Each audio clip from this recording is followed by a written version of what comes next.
এই দেশের মানুষকে, যুব সমাজকে মেহরবানি করে ভয় দেখাবেন না। আক্রমণ করেন, অসুবিধা নাই। করতে করতে কে কোথায় যে পালায় আর ডুবে আল্লাহ তাআলা ভালো জানে।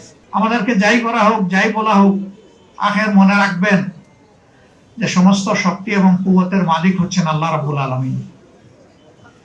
এখানে একজন জুলাই যোদ্ধা, তিনি বলে গেছেন কোরআনের একটি আয়াত, কাম মিন ফিয়াতিন কালিলাতিন গালাবাত ফিয়াতান কাসীরাতান বিইজনিল্লাহ।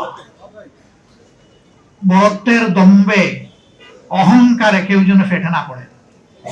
আল্লাহর কাছে এটা 2 পয়সার কোনো মূল্য নেই। আল্লাহ চাইলে বিশাল বাহিনীর উপর ক্ষুদ্র বাহিনীকে বিজয় দিয়েছেন, বারবার দিয়েছেন ইতিহাসে। সে বিজয় তো আমরা দেখেছি।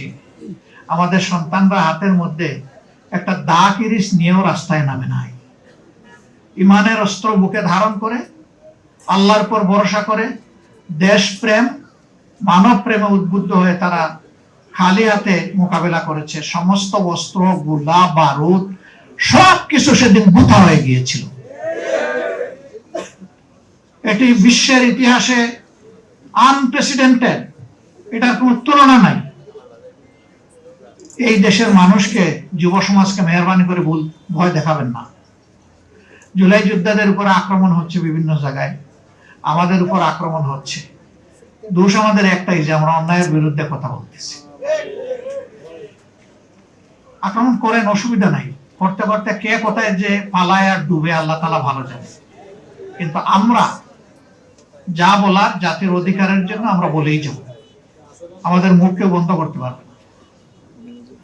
আমি আপনাদের কাছে প্রিয় সংগঠনের পক্ষ থেকে গভীর কৃতজ্ঞতা জ্ঞাপন করছি। শহীদ পরিবারের যারা এসেছেন, জুলাই যুদ্ধে যারা এসেছেন, সম্মানিত অতিথিবৃন্দ আমাদের দাওয়াত কবুল করে এসেছেন, আল্লাহ তাআলা আপনাদেরকে উচ্চ মর্যাদা দান করুন। আমাদের প্রিয় শহীদদেরকে আল্লাহ তাআলা মুহাক্কিক শহীদদের তালিকায় অন্তর্ভুক্ত করুন। তাদের পরিবারকে আল্লাহ তাআলা ধৈর্য ধরার তৌফিক দান করুন। সারা বাংলাদেশে আল্লাহ তাআলা গড়ে গড়ে সেই রকম বীর তৈরি করে দেন।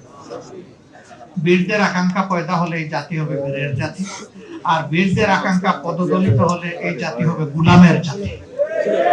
আমরা গোলাম হয়ে একদিনও বাঁচতে চাই না, গোলাম হয়ে 1 বছর 1 যুগ বাঁচতে চাই না, বরঞ্চ আমরা বীর হয়ে 1 সেকেন্ড বাঁচতে চাই।